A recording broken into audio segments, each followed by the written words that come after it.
كشمعة جديدة،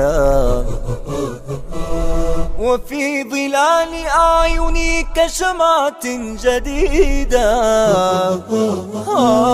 ما زلت مثل وردة الربيع يا وحيدة. إريتريا يا جارة البحر ويا منارة الجنوب.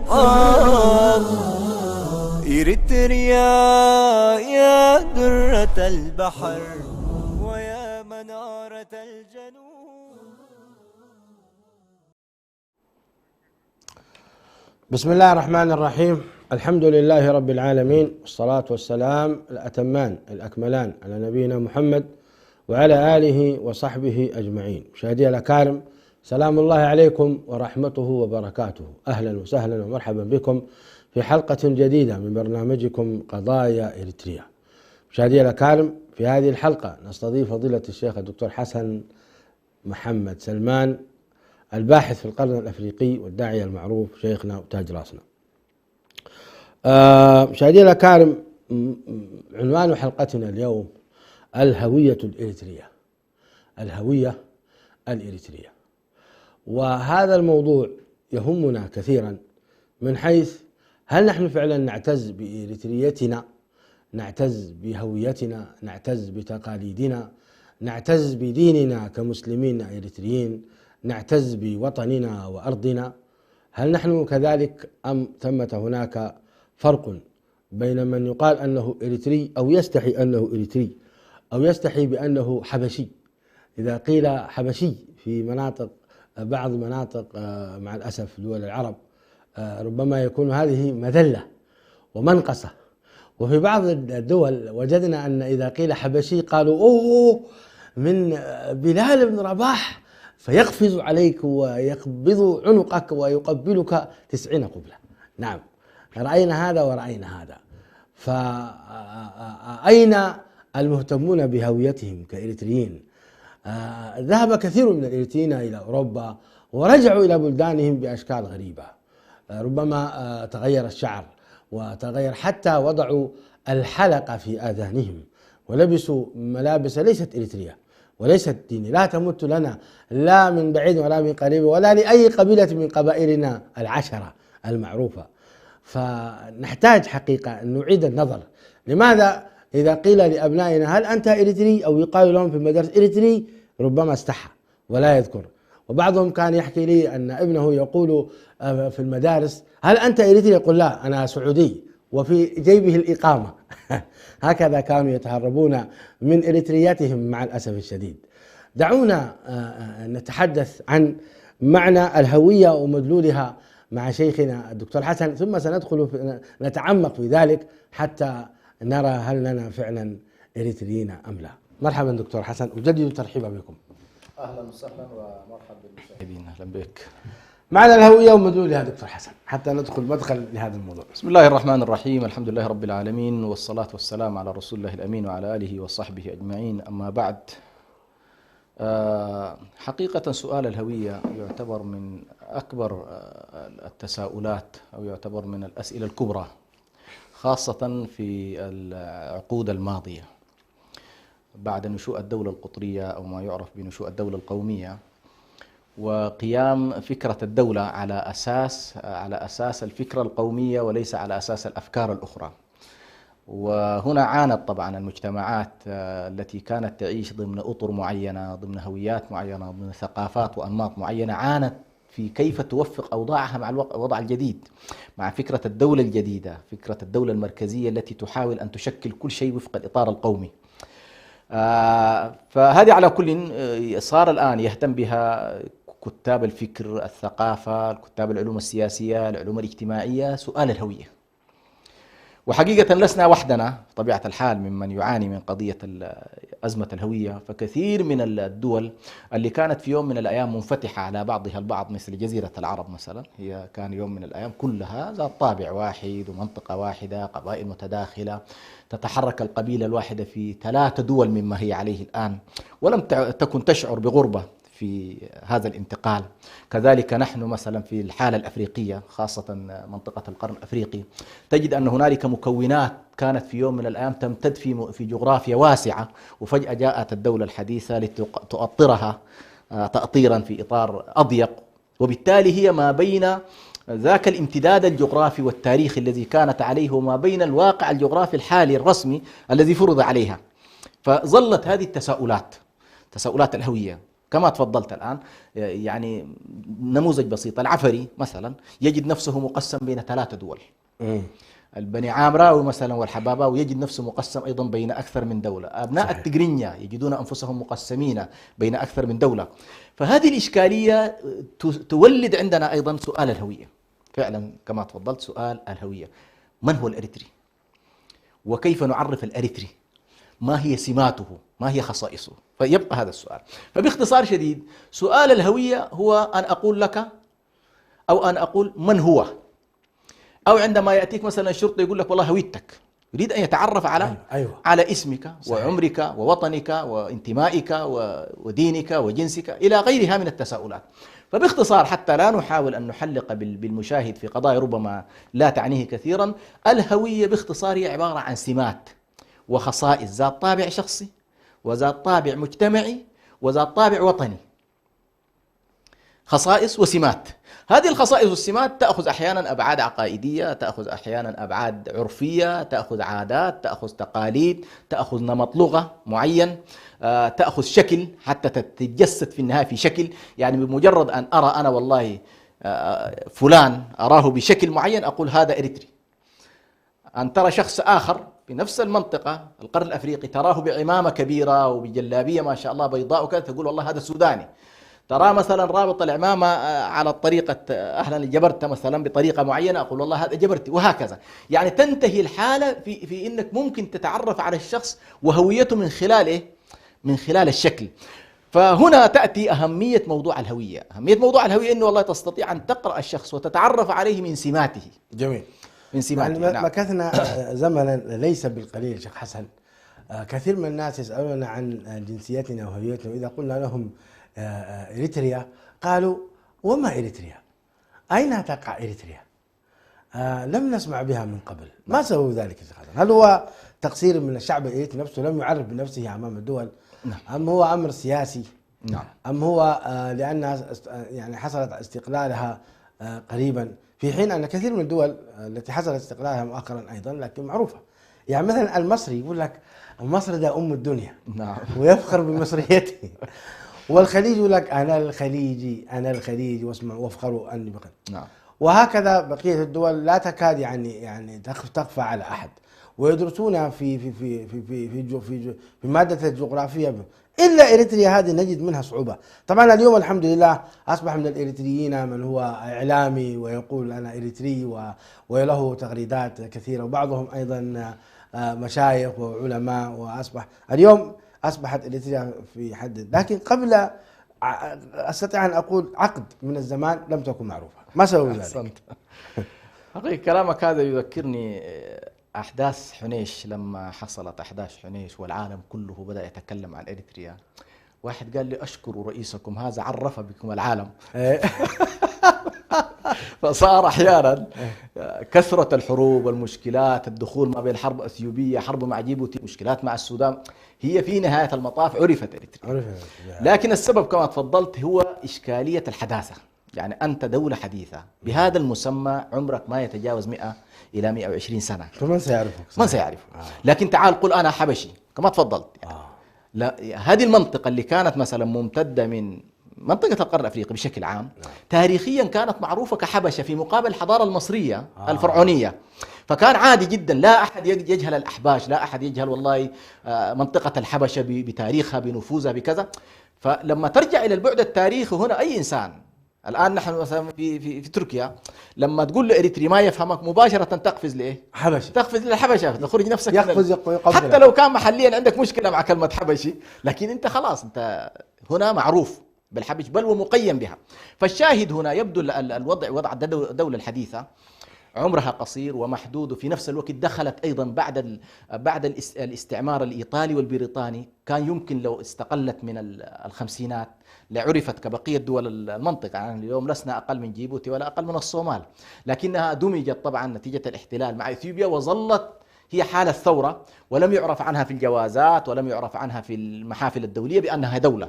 لكن من 91 بدأت الآن تبرز كدولة معترف بها في الأمم المتحدة، ثم بعد ذلك مشكلاتها الكثيرة أيضا بحق أو بباطل أيضا أظهرتها. طيب، نناقش يا دكتور حسن، هل ألام حب الوطن؟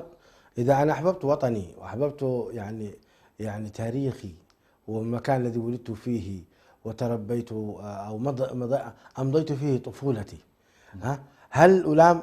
وما حكم حديث حب الوطن من الإيمان؟ وقول النبي عليه الصلاة والسلام: والله إنك لأحب البقاع إلى قلبي ولولا أن قومك أخرجوني منك ما خرجت أبدا. ويعني ميول الصحابة وحبهم إلى مكة التي عاشوا فيها وبكائهم وحزنهم عليها حينما هاجروا، كل ذلك لا يدل على حب الوطن؟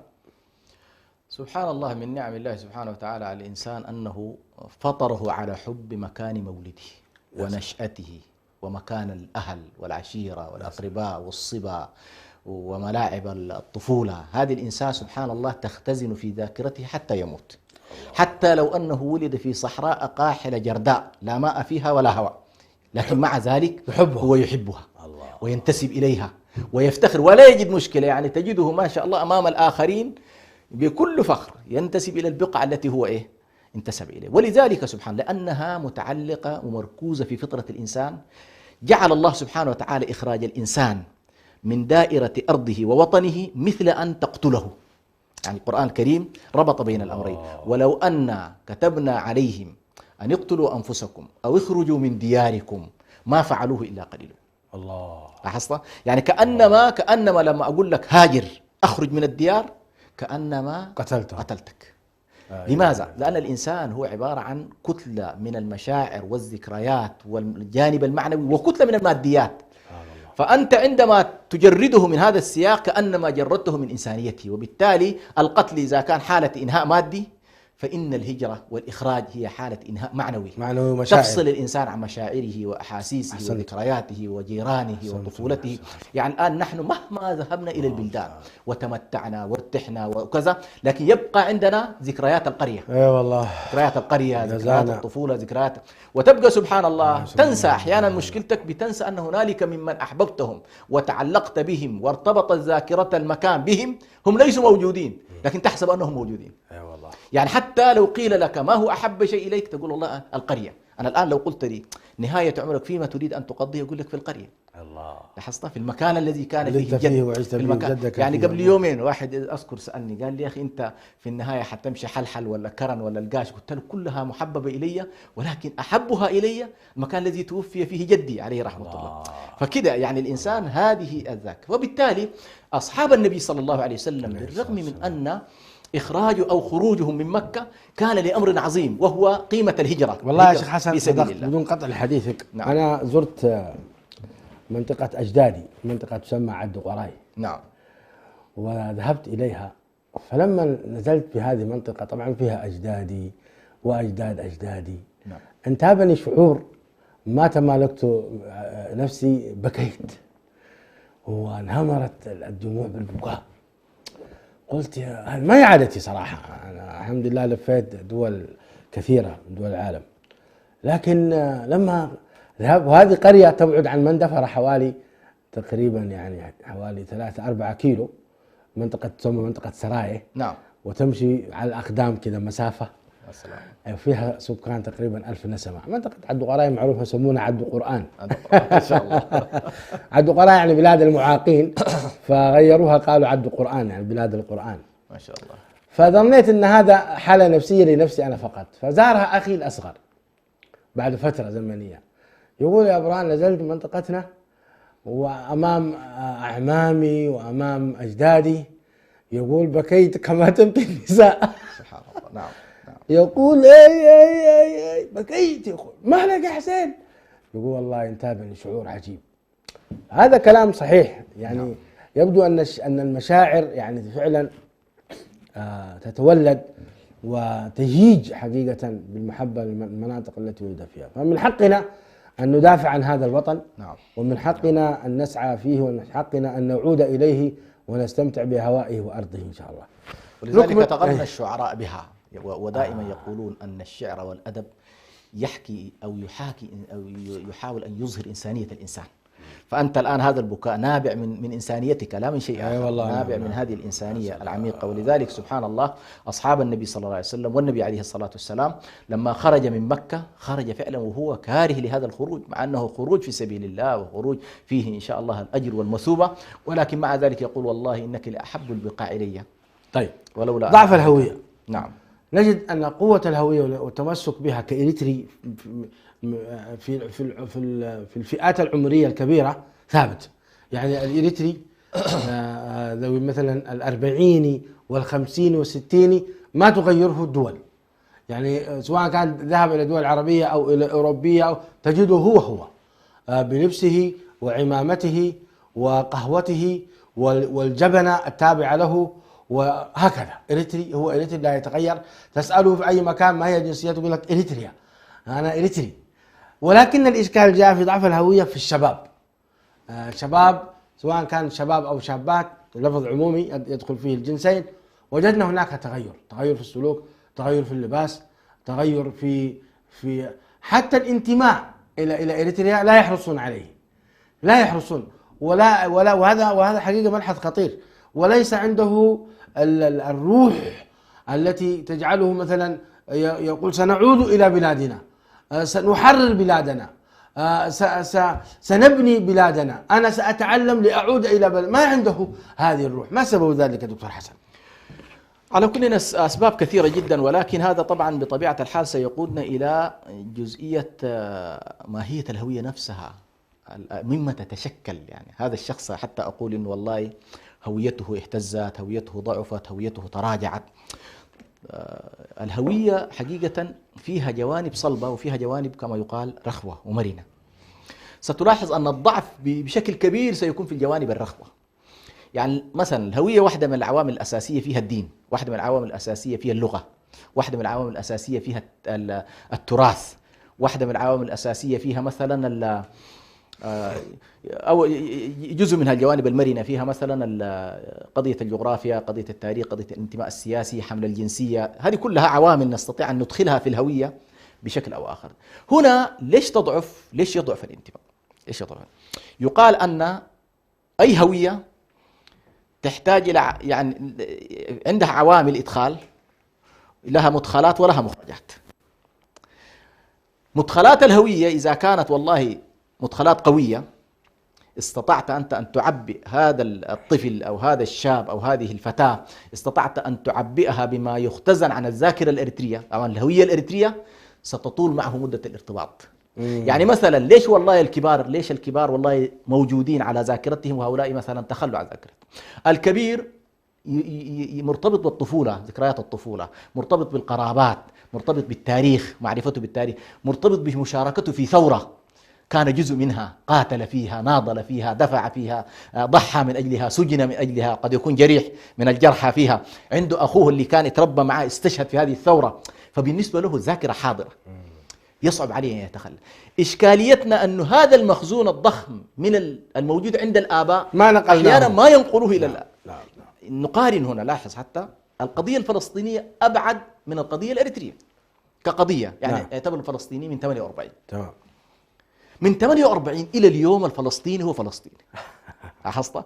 ما يتغير. صحيح. 60 سنة ما اتولد في فلسطين ولا يعرف فلسطين ولا أي حاجة، لكن قضيته تجده يحمل جواز غير فلسطيني وهو يقول لك أنا فلسطيني، ولو قلت له بجوازه يزعل. لاحظت؟ يقول لك أنا فلسطيني، الله. ما تصنفني بالوثيقة، الله. أحمد جواز كندي، أمريكي، بريطاني، مش مشكلة، الله. هو فلسطيني. الله. هنا لا بد أن نحيل جزء منها إلى جانب تربوي. الله. نحن لا ننقل هذه المشاعر، لا تنقل له إريتريا وجمالها وصفائها والأحباب فيها والأهل فيها، بحيث هذا الطفل يحس أن هنالك شيء عظيم من هذه واحدة. هنالك عامل آخر وهو العامل السياسي. يعني هذا الطفل عنده 30 سنة يسمع بشيء اسمه إريتريا تحررت ولا يعرفها ولم يزورها ولا يشعر أبوه أيضا ذهب بعد التحرير إلى هذا الوطن، فصورنا أو تم تصوير الوطن الإريتري بعد التحرير بأنه جهنم وليس جنة.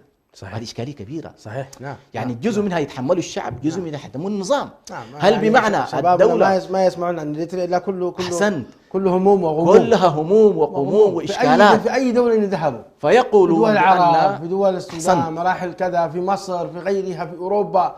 يعني حينما يجد نفسه أنه لاجئ ويمد يده إلى الدول الأوروبية لتعطيه من فتات يعني سكانها وكذا، ويصبح لاجئا يبحث، كل هذا الذل عاشه الشباب. عليك النور، عاشه الشباب، وبالتالي هذه واحدة من الإشكالات. فمن أين سيأتي إذن الافتخار بإريتريا؟ صحيح، والولاء، والانتماء إليه والولاء إليه، من أين سيأتي؟ يعني ليه ما الذي قدمته لهم إريتريا أصلا؟ أيوة، فهذه هو يشعر لا علمته إريتريا ولا يحمل، بعضهم لا يحمل جواز إريتريا، لاحظ هذه، ولا يحمل ذكريات إريتريا، ولا يشعر بأن إريتريا بالنسبة له إن ذكرها مفخرة له، بل بالعكس هو بيحس بأنه حتى في النظام الدولي بيحس بأنه هذه الدولة بالنسبة للدولة مشكلة. فهذه أيضا واحدة من العوامل للأسف الشديد حتى نجعل الهوية هوية جاذبة، ونخلي والله هذا الإنسان، هذا المواطن الإريتري يحس بانتمائه لإريتريا، لا بد من أن تكون هنالك سياسات. طيب كيف نجعل الهوية هوية جاذبة؟ هو موضوع حديثنا بعد الفاصل إن شاء الله. مشاهدينا الكرام، تابع معنا هذا الحديث الممتع حول الهوية الإريترية، ونرجو أن تكون هويتكم قوية تجاه بلادكم إريتريا. نعود إليكم. ويا منارة الجنوب إريتريا يا درة البحر، ويا منارة الجنوب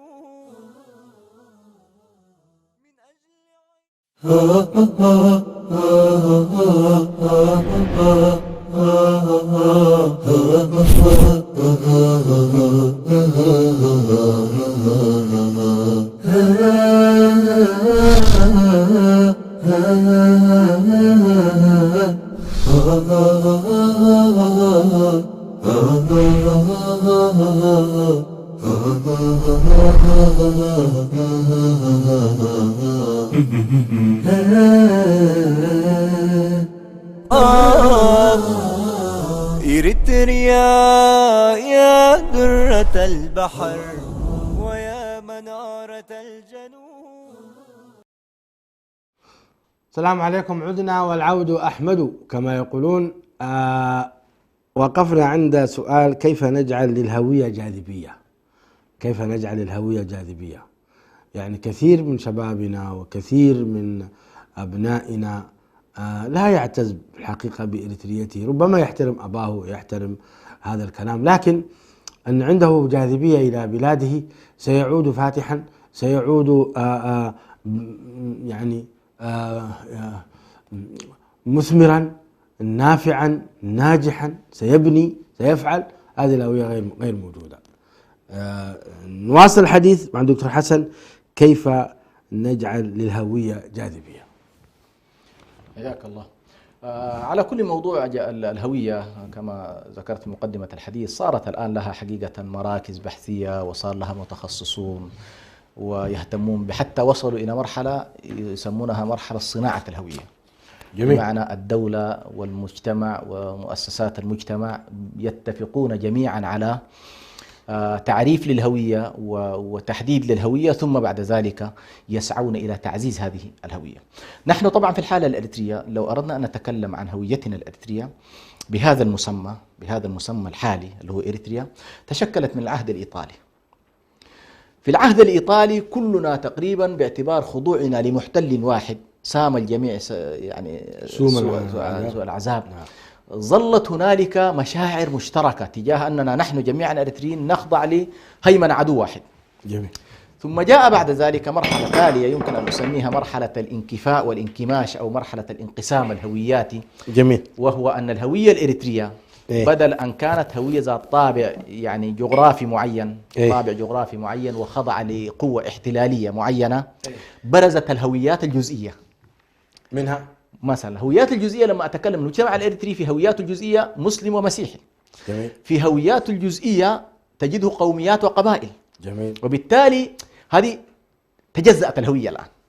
عندك إذن هوية دينية، عندك هوية ثقافية، عندك هوية ذات طابع قبلي، عندك هوية ذات طابع لساني، عندك هوية ذات طابع جهوي، بعض الناس مثلا ينتسب إلى إقليم دون إقليم، فتظهر هذه الهويات.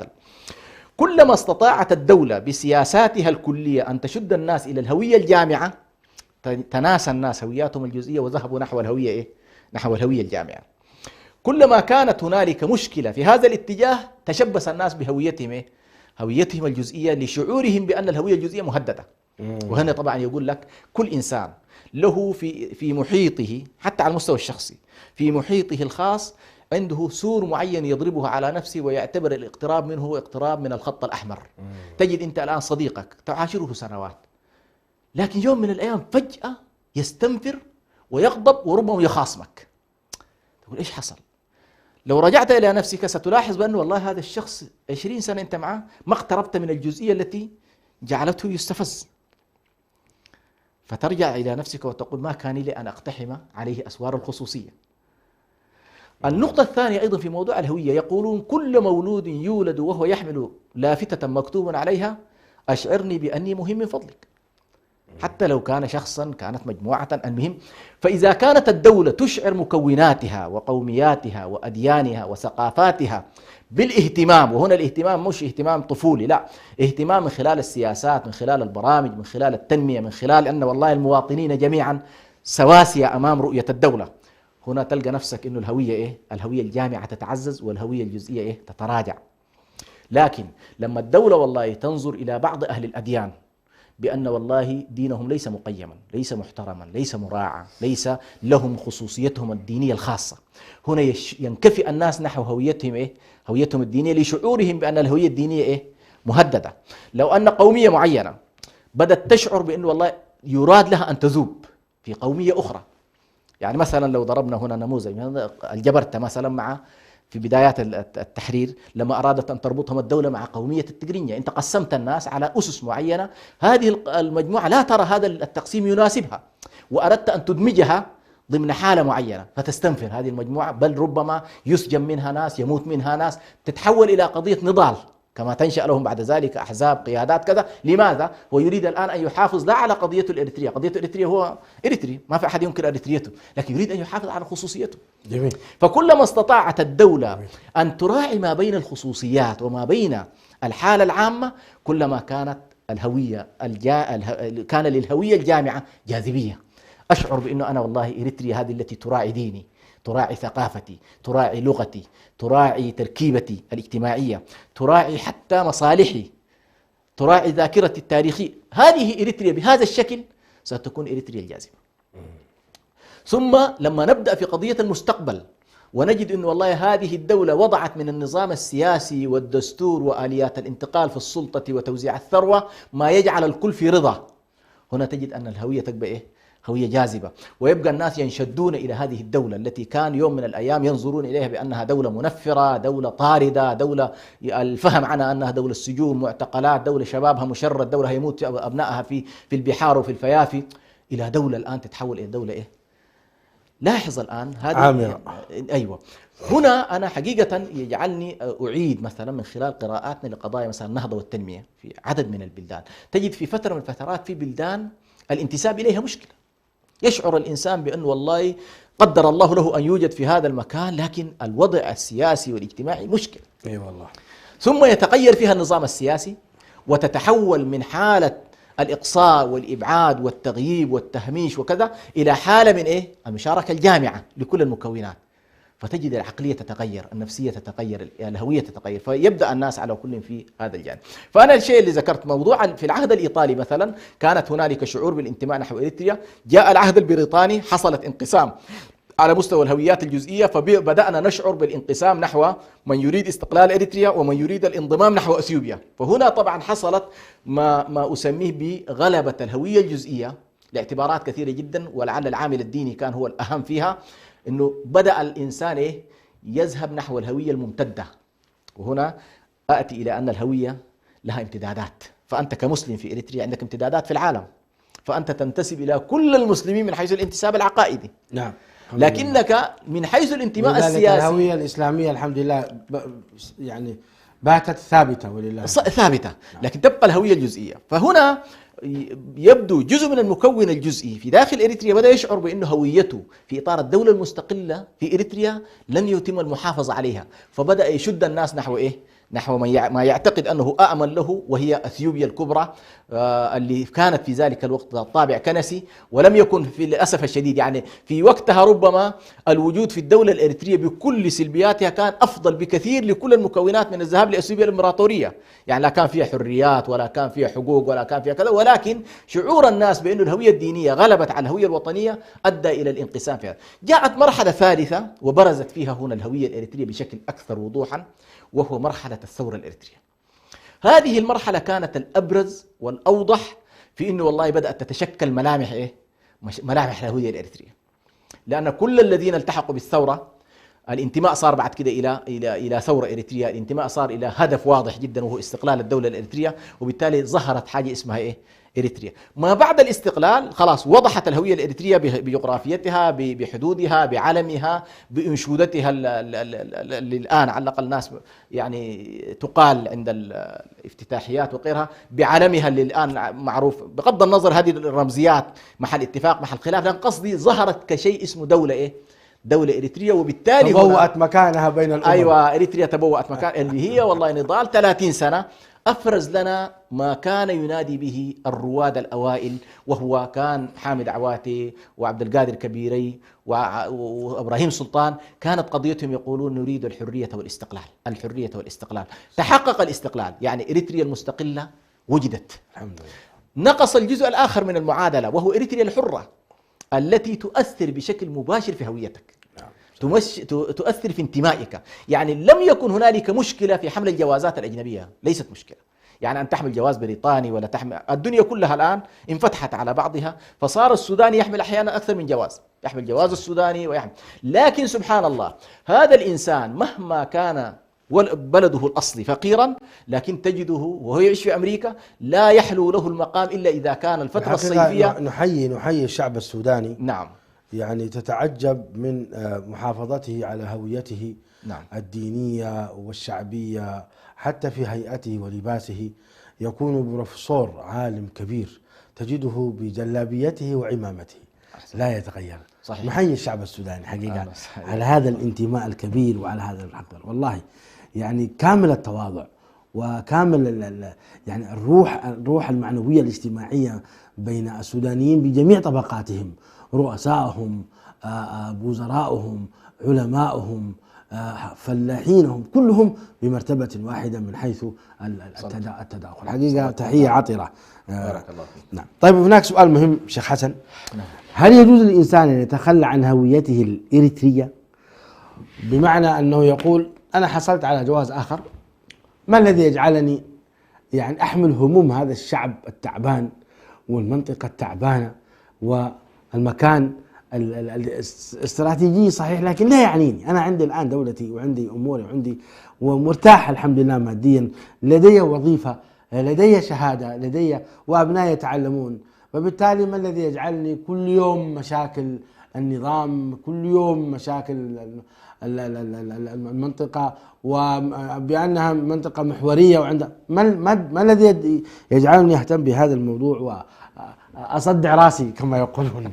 ما رأيك في هذا؟ وكثير منهم حقيقة، كثير من الإريتريين مع الأسف نعم. يتمنى اللحظة الذي يغير فيها جوازه. نعم صح. ويفتك. صحيح. ولا يقصد بأنها هجمة مرتدة، يعني أنا أغير جوازي لأتقوى ثم أعود إلى بلدي منميا معلما، لا لا لا لا، يريد الخلاص، فكونا من هذا الجواز. يعني هذا الواقع مع الأسف. كثير من الإريتريين، نادر من يفتخر بأن جوازي إريتري وأنا أذهب به لحيث شئت من دول العالم، نادر من تسمعها مع الأسف. أحسنت. أولا هذه على كل جزء يعني يحتاج إلى نقاش طويل جدا في دور الدولة في أن تجعل من انتمائها. دعنا من الدولة دقيقة. في دولة معروفة يا شيخ، نحن نريد هذا الشخص نفسه. فاهم، لأنه هو الشخص أصلا ما الذي يجعله يهرب من هذا الجواز؟ هذه إشكالية كبيرة جدا، هو أنه هذا الجواز غير جاذب، لم يكن جواز، وبالتالي يقولون بأن التميز شرط الجاذبية. علماء التنمية يقولون التميز شرط الجاذبية، فأنت لتكون جاذبا لابد أن تتميز بشيء. هذا التميز أحيانا وجداني معنوي وأحيانا مادي. للأسف الشديد الذين يحاولون أن يتخلوا عن هذا التميز الوجداني، التميز المعنوي، ويرجحون التميز المادي، كثيرا ما يخطئون الحسابات. المكان الوحيد في الدنيا كلها للإريتري الذي لا يقال له أنت لست إريتري هو إريتري. الوحيد، يعني لما تأتي وأنت داخل إلى إريتريا حتى لو جئت مطرود بغير جواز، المكان الوحيد اللي يحملونك على طول على ساوى يا شيخ. لا قصدي المكان الوحيد اللي يمكن أن تشهد فيه 30-40 شخص أن هذا ابننا هو إريتريا. صحيح.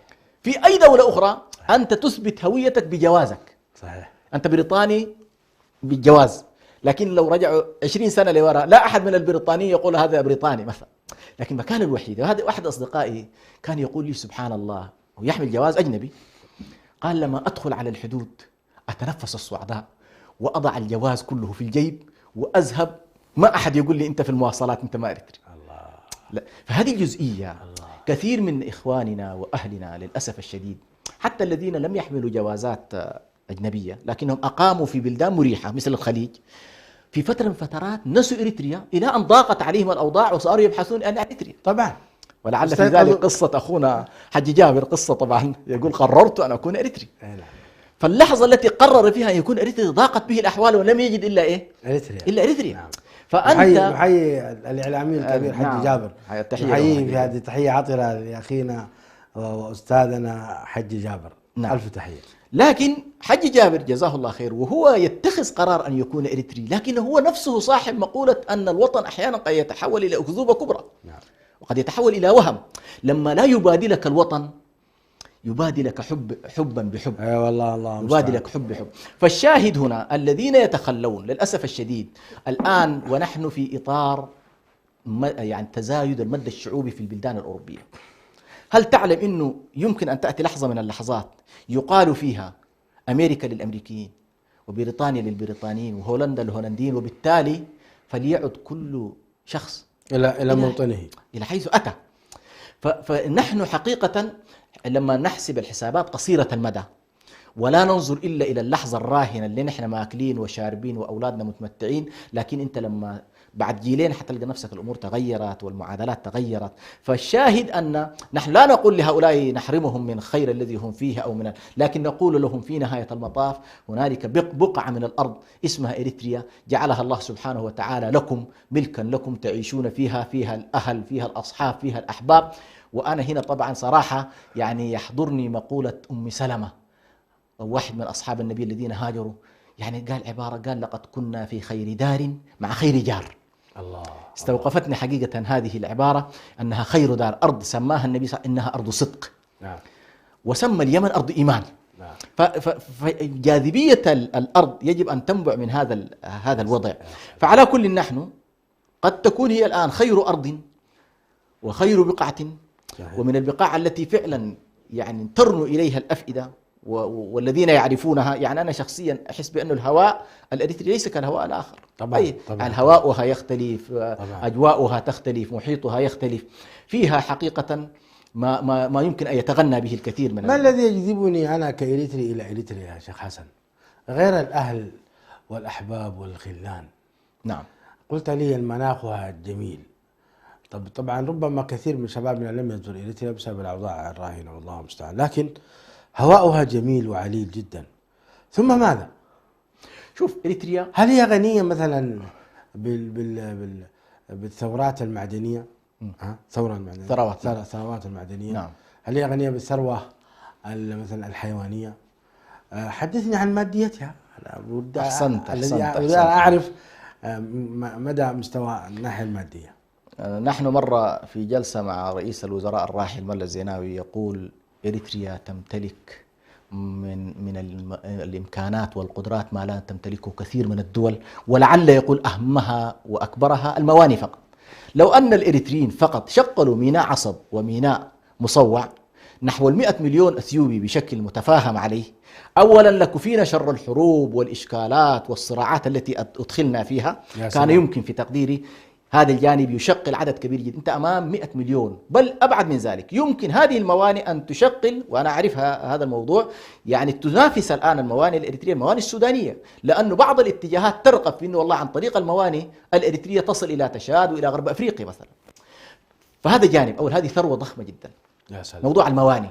عندك الثروة البحرية كفينا احنا الإريتريين يعني؟ ما في كلام، ما في كلام لو تم ترشيدها 6 ملايين إريتري ولا عدد بيشرب. بسيط، عدد بسيط. أنا متأكد كل واحد فينا حيلبس عقال يعني.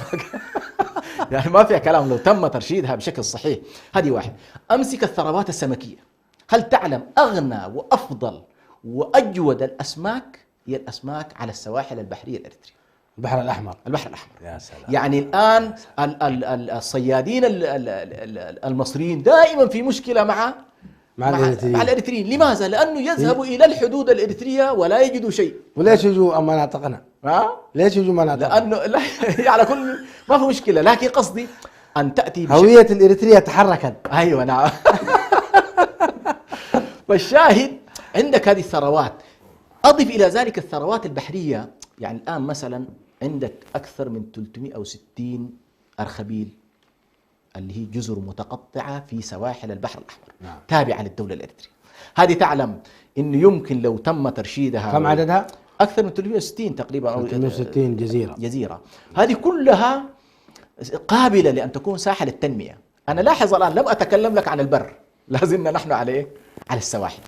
الذهب، زمان كان السوداني عندهم أغنية يقولوا شنقل طوباية تلقي لك ذهباية. يعني الواقع في السودان في إريتريا لو أنك رفعت صخرة تجد تحتها ذهب.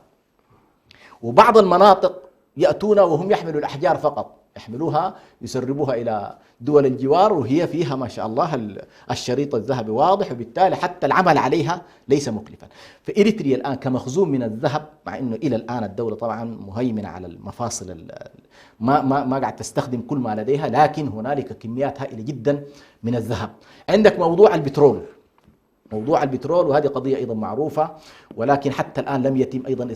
هنالك مرة اطلعت على تقرير أيضا كان نشرته يعني دراسات روسية يتكلمون حول الموارد المعدنية المختلفة في إريتريا، من حديد، من حديد، من زنك، من مجموعة كلها موجودة. أضف إلى ذلك المناخات الإريترية اللي ممكن يعني أنت في الدولة الإريترية تعيش تتقلب بين المناخات، وهذه شفناها. يعني سبحان الله تكون في صخرة في قمة جبل، هذا الاتجاه شتوي وهذا الاتجاه صيفي، يعني في قمة، يعني أنت بس مجرد أن تصل إلى قمة مثل حالة الطائف عندك مثلا نفس الطريقة.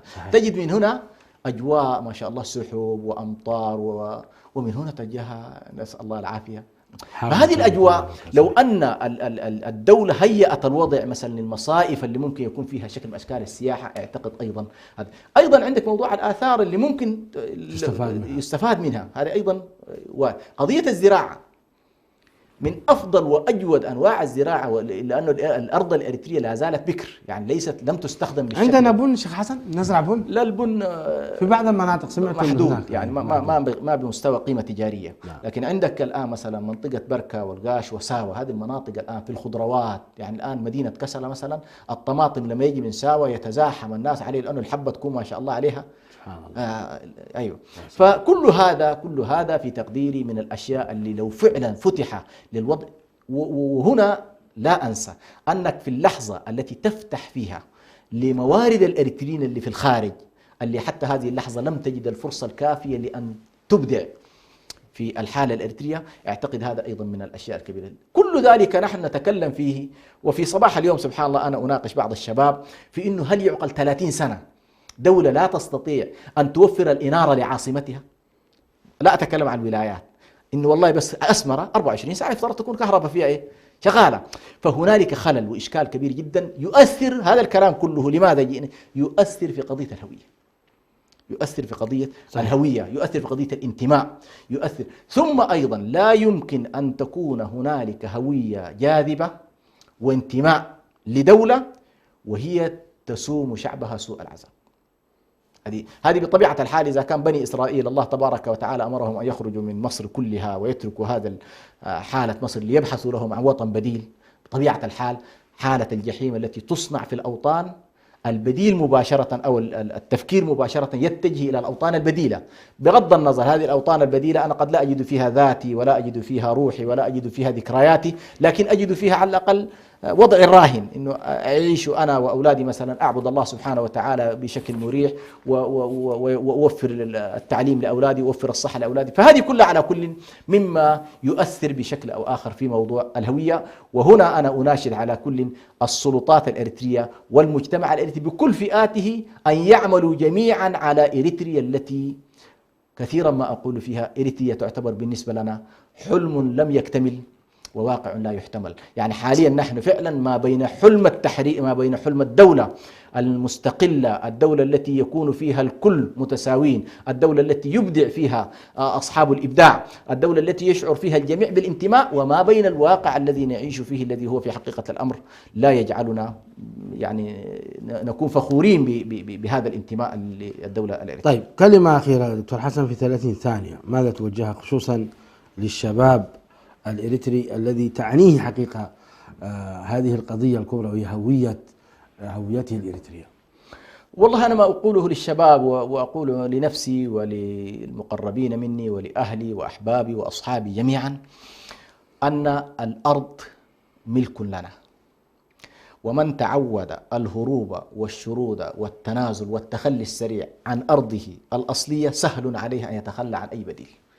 وبالتالي هذه إشكالية نفسية أيضا، يعني أنت مجرد ما إنه والله لأن هنالك نظام مستبد، بدلا أن يكون صراعك مع هذا الاستبداد ليزول، صراعك مع هذا المغتصب حتى تسترد الحقوق، صراعك مع هذه الدولة التي يفترض أن تكون للجميع وهي صارت ليس للجميع ولكنها صارت دولة مختزلة، بدل أن يكون الصراع من هنا، للأسف الشديد نحن كثيرا ما يحسب أبناؤنا ويحسب شبابنا الحسابات الخاطئة، فيظنون أن الموت من أجل التحرير، وهذه طبعا مقولة معروفة، أن الموت يعني الشعوب التي تبذل كفاحها وتبذل أرواحها وأنفسها في سبيل التحرير الداخلي أهون بكثير من الموت الذي ينالها خارج الأرض. يعني الآن في سنة 2015-2016 وصل مثلا عدد الذين قتلوا أو ماتوا في البحر الأبيض المتوسط 6000 إريتري مثلا. 6000 إريتري هذه عبارة عن إيه؟ يعني معركة التحرير كلها من الاستبداد قد لا تكلفك هذه الكلفة، لكن أنت سنويا تدفع هذا العدد.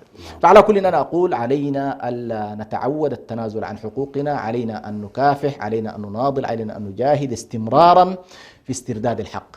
وإريتريا ليست ملك لأحد ولكنها ملك للإريتريين جميعا، وعلينا أن نقول إريتريا للإريتريين تسعهم جميعا، خيراتها لهم جميعا، مواردها لهم جميعا، سلطتها أيضا يجب أن تكون مسلمهم جميعا تقريبا. شاهد إذا كان كنا في حديث ماتع حول الهوية الإريترية، أعجبتني كلمة الشيخ حسن سلمان وهو في آخر حديثه يقول: حلم لم يكتمل وواقع لا يحتمل. هذه إريتريا. لا تنسوا أنكم إريتريين مهما حملتم من الجواز، ولا بد لكم أن تعودوا إلى بلادكم فتبنوها وأن يكون لكم بصمة. سلام الله عليكم ورحمة وبركاته. إريتريا يا جارة البحر ويا منارة الجنوب،